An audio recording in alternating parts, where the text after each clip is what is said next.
നമസ്കാരം. കേരളക്കരയാകെ പിടിച്ചുകുലുക്കിയ സംഭവമായിരുന്നു കൊച്ചിയിൽ നടി ആക്രമിക്കപ്പെട്ട കേസ്. 2017 ഫെബ്രുവരി 17 തുറച്ചൂരിൽ നിന്ന് കൊച്ചിയിലേക്കുള്ള യാത്രയ്ക്കിടെ നടി ആക്രമിക്കപ്പെട്ടത്. കൊട്ടേഷൻ സംഘങ്ങൾ ആദ്യം പിടിയിലായ കേസിൽ മാസങ്ങൾ പിന്നിട്ടപ്പോഴാണ് ദിലീപിന്റെ പേര് ഉയർന്നു കേട്ടത്. പിന്നാലെ നടന്റെ അറസ്റ്റും രേഖപ്പെടുത്തിയിരുന്നു. 88 ദിവസത്തോളം ജയിലിൽ കഴിഞ്ഞതിനു ശേഷമായിരുന്നു നടൻ ദിലീപിന് ജാമ്യം ലഭിച്ചത്. കർശന വ്യവസ്ഥകളോടെയായിരുന്നു ഹൈക്കോടതി ജാമ്യം നൽകിയത്. ഇപ്പോൾ അന്തിമ വിധി പറയാനായി കേസ് മാറ്റിയിരിക്കുകയാണ്. ജൂണിൽ വിധി വരുമെന്നാണ് പ്രതീക്ഷ. കേസ് CBIക്ക് വിടണമെന്ന 8ാം പ്രതിയായ ദിലീപിന്റെ ആവശ്യം നേരത്തെ ഹൈക്കോടതി ഡിവിഷൻ തള്ളിയിരുന്നു. ദിലീപ് ഉൾപ്പെടെ 9 പ്രതികളാണ് കേസിലുള്ളത്.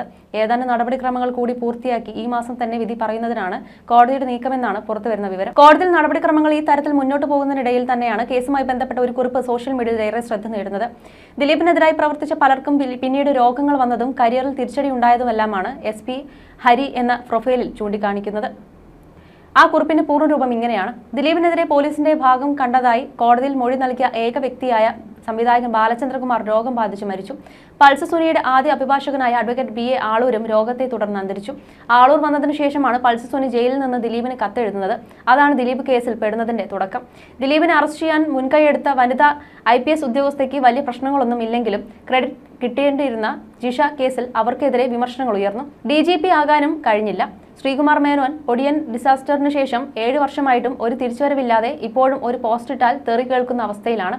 സാമ്പത്തിക പ്രശ്നം വന്ന് ഇടയ്ക്ക് 2 തവണ അറസ്റ്റിലുമായി. മാധ്യമപ്രവർത്തകൻ മാത്യു സാമുവൽ രാജ്യദ്രോഹ കുറ്റത്തിന്റെ പേരിൽ നാടുവിട്ട് അവസ്ഥയിൽ എത്തി നിൽക്കുന്നു. കേരളത്തിലെ മാധ്യമങ്ങൾക്ക് മുന്നേ ബോംബെയിലെ മാധ്യമങ്ങളിൽ ദിലീപിനെതിരായ വാർത്ത തിരികൊളുത്തിയതിന് പിന്നിൽ ശ്രീകുമാർ മേനോനും ഉപജാപകൻ മാത്യു സാമുവലുമാണെന്നാണ് ദിലീപിന്റെ പക്ഷം. തമാശയ്ക്ക് പറഞ്ഞാൽ ദിലീപ് പ്രാർത്ഥിക്കുന്ന മൂർത്തിയുടെ ശക്തി വളരെ വലുതാണെന്നാണ് പലരും പറയുന്നതെന്നും കുറിപ്പ് പറഞ്ഞ് അവസാനിപ്പിക്കുന്നു. അതേസമയം നിശിതമായ വിമർശനങ്ങളും പരിഹാസങ്ങളും ഈ കുറിപ്പിന് താഴെ വരുന്നുണ്ട് എന്നതും ശ്രദ്ധേയമാണ്. പുള്ളിക്കെതിരെയും പ്രാർത്ഥിക്കുന്നുണ്ടെന്നും തോന്നുന്നു. ജനപ്രിയ നായകൻ ഇപ്പോൾ അപ്രിയ നായകനാണ് എന്നാണ് നിമിഷ ദാസ് എന്ന വ്യക്തി കമന്റ് ബോക്സിൽ കുറിച്ചിരിക്കുന്നത്. ഒരു 10 കൊല്ലം കൂടി കേസ് വലിച്ചു കിട്ടിയാൽ ഇനിയും പോസ്റ്റ് ഇടാൻ പറ്റും. എന്തോരം പേർക്ക് അതിനിടയിൽ പനിയും ജലദോഷവും ഒക്കെ വരും എന്ന് മുജീബ് എന്നയാളും ചോദിക്കുന്നു. കമന്റിൽ ദിലീപിനെ പിന്തുണയ്ക്കാനും ആളുകളുണ്ട്. ദിലീപിന്റെ സിനിമകൾ ഒരു കാലത്ത് നല്ലോണം ഹിറ്റായിരുന്നു. അവസാനം ഇറങ്ങിയ സിനിമയും ഹിറ്റാണ്. കേസ് തുടങ്ങിയ ഉടനെ ഇറങ്ങിയ രാംലീലയും ഹിറ്റാണ്. ചുരുക്കി പറഞ്ഞാൽ ദിലീപിനെ ആരൊക്കെ എതിർത്താലും തകർക്കാൻ നോക്കിയാലും അയാൾക്ക് ഒരുപാട് പേരുടെ പിന്തുണ എന്നിട്ടും ഉണ്ട്. അതെന്തുകൊണ്ട് അവസാനിക്കുന്നില്ല എന്നതിന്റെ കാരണം ഇപ്പോഴും അയാൾക്കെതിരെയുള്ള കേസുകൾ ഗോസിപ്പിനപ്പുറത്തേക്ക് കോടതിക്കോ നിയമത്തിനോ തെളിയിക്കാൻ സാധിച്ചിട്ടില്ല പൊതുജനത്തിന് മുൻപിൽ. നല്ല സിനിമകൾ ചെയ്താൽ ഇനിയും അയാൾക്ക് ഇവിടെ പ്രേക്ഷക പിന്തുണ ലഭിക്കും. അത് പ്രിൻസ് തിയേറ്ററിൽ കണ്ട എന്റെ അനുഭവമാണെന്നാണ് ഒരു ആരാധകൻ കുറിക്കുന്നത്. അതേസമയം കഴിഞ്ഞ ദിവസം അതിജീവിതയ്ക്കെതിരെ TG മോഹൻദാസ് രംഗത്തെത്തിയിരുന്നു. കേസ് അനാവശ്യമായി വലിച്ചു നീട്ടിക്കൊണ്ടു പോവുകയാണെന്ന് അതിജീവിത ചെയ്യുന്നതെന്നും അതുവഴി കേസിൽ 8ാം പ്രതിയായ നടൻ ദിലീപിനെ ഉപദ്രവിക്കുകയാണെന്നും അദ്ദേഹം പറഞ്ഞു. ദിലീപിനെ സംശയത്തിന്റെ നിഴലിൽ നിർത്താൻ സംഘടിതമായ ശ്രമം നടക്കുന്നുണ്ടെന്നും അദ്ദേഹം ആരോപിച്ചു. ഒരു യൂട്യൂബ് ചാനൽ നൽകിയ അഭിമുഖത്തിലായിരുന്നു അദ്ദേഹത്തിന്റെ പ്രതികരണം. അതിജീവിതയായ നടിയുടെ പേര് അറിയാതെ പറഞ്ഞതിന്റെ പേരിൽ മധ്യവയോധികനായ SN സ്വാമിക്കെതിരെ പോലും കേസെടുത്തിട്ടുണ്ടെന്നും എന്നാൽ നടി തന്നെ സ്വയം പേര് വെളിപ്പെടുത്തി അഭിമുഖം നൽകിയിട്ടുണ്ടെന്നും TG മോഹൻദാസ് ചൂണ്ടിക്കാട്ടി. ഈ കേസ് തീരരുതെന്ന് ഈ കേസിലെ വാദിക്കൊരു വാശിയുള്ളതുപോലെ തോന്നിയിട്ടുണ്ട്. ഓരോ കാര്യത്തിലും ഹൈക്കോടതിയിൽ ചലഞ്ച് ചെയ്യുകയാണ്, അപ്പോൾ ദിലീപും ചലഞ്ച് ചെയ്യും. ഓരോ കാര്യത്തിലും ഹൈക്കോടതിയിൽ ചലഞ്ച് ചെയ്യുകയാണ്, അപ്പോൾ ദിലീപ് ചലഞ്ച് ചെയ്യും. കാരണം നിങ്ങൾ ചെയ്യുമ്പോൾ അദ്ദേഹത്തിന് കൗണ്ടർ ചെയ്യേണ്ടി വരും. അങ്ങേരുടെ രക്ഷ അങ്ങേര് നോക്കണ്ടേ. വാസ്തവത്തിൽ ഈ കേസ് തീരാതിരിക്കുന്നത് വാദിയുടെ ഭാഗത്തു നിന്നുള്ള നിരന്തരമായ ഉടക്ക് കൊണ്ടാണ്. അല്ലെങ്കിൽ എപ്പോഴേ തീരേണ്ട ഒരു കേസാണിത്. ഈ കേസ് ഇങ്ങനെ നിലനിർത്തി ഇപ്പോഴും ദിലീപിനെ സംശയത്തിന്റെ നിഴലിൽ നിർത്താൻ സംഘടിതമായ ഒരു ശ്രമം കേരളത്തിൽ പലരും ചെയ്യുന്നുണ്ട്. കാരണം അവർ നേരത്തെ തീരുമാനിച്ചിട്ടുണ്ട് ദിലീപ് കുറ്റക്കാരനാണെന്ന്. അത് എങ്ങനെ തീരുമാനിച്ചു എന്ന് എനിക്ക് മനസ്സിലാകുന്നില്ല. അവരുടെ പേര് പറഞ്ഞാൽ കുറ്റമാണ്. പക്ഷെ അവർ സ്വയം പേര് പറയുകയും വനിതയിൽ അഭിമുഖം കൊടുക്കുകയും മുഖചിത്രമായിട്ട് അവർ വരികയും ചെയ്തു. ഇതെല്ലാം കേരളത്തിൽ നടന്നു. അവരുടെ പേര് ഓർമ്മയില്ലാതെ വയോവൃദ്ധനായ SN സ്വാമി പറഞ്ഞു എന്ന പേരിൽ അദ്ദേഹത്തിനെതിരെ കേസെടുത്തു. ഇത്ര പ്രശസ്തയായ നടിയായതിനാൽ പേര് പറഞ്ഞു പോകും. എന്തെല്ലാം ദ്രോഹങ്ങൾ ചെയ്തു ഈ ആക്രമണത്തിന്റെ പേരിൽ. ഈ കേസിൽ ദിലീപിന്റെ ഭാഗം കറക്റ്റായി വാദിക്കുന്ന വക്കീലന്മാരെ ഒരു ചാനലും ചർച്ചയ്ക്കായി വിളിച്ചിട്ടില്ല. എതിരായിട്ടുള്ള വക്കീലന്മാരെയാണ് എപ്പോഴും വിളിക്കുന്നത്. ഇപ്പുറത്ത് സാധാരണ മനുഷ്യരും. വക്കീലിന് മുൻപിൽ സാധാരണ മനുഷ്യർ തോറ്റുപോകും. അപ്പോൾ ദിലീപ് കുറ്റക്കാരനാകും. ഈ ടെക്നിക്കാണ് ഇപ്പോൾ പ്രയോഗിക്കുന്നത്.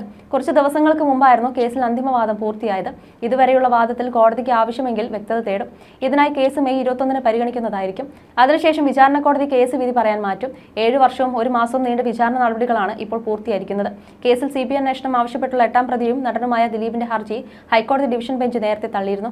നടി ആക്രമിക്കപ്പെട്ട കേസിൽ വിധി അടുത്ത മാസത്തോടെ ഉണ്ടാകുമെന്നാണ് വിലയിരുത്തപ്പെടുന്നത്. കേസിന്റെ വിചാരണ നടപടികൾ ഏപ്രിലിൽ പൂർത്തിയായിരുന്നു. കേസിൽ 8ാം പ്രതി കൂടിയായ ദിലീപിന്റെ ഭാവി എന്താകുമെന്നാണ് സിനിമാ ലോകം ഉറ്റുനോക്കുന്നത്. 2017 ജൂലൈ 10-നായിരുന്നു നടൻ ദിലീപ് അറസ്റ്റിലാകുന്നത്. ഗൂഢാലോചന കുറ്റം ചുമത്തിയിരുന്ന ദിലീപിനെ പോലീസ് അറസ്റ്റ് ചെയ്തത്. കേസിൽ ദിലീപിനെതിരെ 19 തെളിവുകളുണ്ടെന്നായിരുന്നു അന്ന് പോലീസ് പറഞ്ഞത്. അറസ്റ്റിന് പിന്നാലെ ജാമ്യം ലഭിക്കുമെന്ന് ദിലീപ് പ്രതീക്ഷിച്ചെങ്കിലും 85 ദിവസങ്ങളോളം ജയിലിൽ കിടക്കേണ്ടി വന്നു. ഒടുവിൽ ഒക്ടോബർ 3-നായിരുന്നു ദിലീപിന് ജാമ്യം ലഭിച്ചത്. അന്ന് മുതൽ കേസുമായി ബന്ധപ്പെട്ട് മജിസ്ട്രേറ്റ് കോടതിയിലും ഹൈക്കോടതിയിലും സുപ്രീം കോടതിയിലുമായി 50-ന് മുകളിൽ ഹർജികളാണ് നൽകിയത്. ലക്ഷങ്ങൾ ഫീസായി നൽകി ഇന്ത്യയിലെ തന്നെ പ്രബലരായ വക്കീലന്മാരെ നിയോഗിച്ചായിരുന്നു ദിലീപ് ഈ ഹർജികളെല്ലാം സമർപ്പിച്ചത്.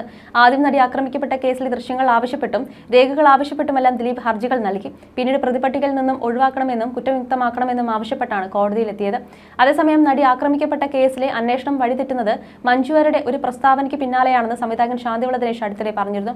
ആക്രമിക്കപ്പെട്ട നടിക്ക് പിന്തുണയുമായി സിനിമാ ലോകം കൊച്ചിയിൽ ഒന്നിച്ചുകൂടിയിരുന്നു. സിനിമാക്കാർ ഒന്നടങ്കം അതിജീവിതയ്ക്ക് പിന്തുണ പ്രഖ്യാപിച്ചു. അപ്പോഴാണ് ഈ ആക്രമണത്തിന് പിന്നിൽ ഒരു ഗൂഢാലോചനയുണ്ട്, കൊട്ടേഷൻ കൊടുത്തതാണ് ഒരാൾ, അത് അന്വേഷിക്കണമെന്ന മഞ്ജുവാര്യരുടെ ഇടിവെട്ട് ഡയലോഗ് വരുന്നത്. കേസ് വഴിതിരിയുന്നത് അവിടെയാണ്. ഈ ഉജ്ജ്വല നിരീക്ഷണം എങ്ങനെ മഞ്ജുവാര്യർ കിട്ടിയെന്ന് എല്ലാവരും ആലോചിച്ചു. വേറെ ആരുമല്ലല്ലോ, മഞ്ജുവാര്യരല്ലേ പറയുന്നത്, സാക്ഷാൽ ദിലീപിന്റെ ഒന്നാം ഭാര്യ.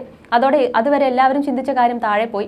പകരം ഈ ഗൂഢാലോചന നടത്തിയത് ആരെന്നതിന് പിറകെയായി എല്ലാവരും. സ്വാഭാവികമായും ചത്തത് കീചകനെങ്കിൽ കൊന്നത് ഭീമൻ തന്നെ എന്ന നിലയിലായി കാര്യങ്ങൾ. പിറ്റേന്ന് മുതൽ അത് വലിയ വാർത്തയാകാനും തുടങ്ങി. നടി ആക്രമിച്ച 7 എണ്ണത്തിനെയും പിടിച്ച് അകത്തിട്ടെന്ന് പറഞ്ഞ് മുഖ്യമന്ത്രി പ്രതിപക്ഷത്തിന് വായടപ്പിച്ച് നിൽക്കുമ്പോഴാണ് നമ്മുടെ നായികയുടെ എൻട്രി. ഒടുവിൽ ഈ നടിക്കെതിരെ കൊട്ടേഷൻ കൊടുത്തിട്ടുണ്ടെങ്കിൽ, അല്ലെങ്കിൽ മലയാള സിനിമയിൽ ആരെങ്കിലും കൊട്ടേഷൻ കൊടുത്തിട്ടുണ്ടെങ്കിൽ അത് ദിലീപ് ആയിരിക്കുമെന്ന് എല്ലാവരും ഉറപ്പിച്ചു. നടിക്ക് എല്ലാവിധ പിന്തുണയും പ്രഖ്യാപിച്ച ദിലീപ് പ്രതിപട്ടികയിലുമായി. ഞാൻ ദിലീപിന്റെ പേര് പറഞ്ഞിട്ടില്ലെന്ന് അതിജീവിത ആ സമയങ്ങളിൽ വളരെ മാന്യതയോടെ പറഞ്ഞിരുന്നു. അതിജീവിത അങ്ങനെ പറഞ്ഞപ്പോഴും മഞ്ജു വാര്യർ തിരുത്താനൊന്നും പോയില്ലെന്നും ശാന്തിവിള ദിനേശ് പറയുന്നു.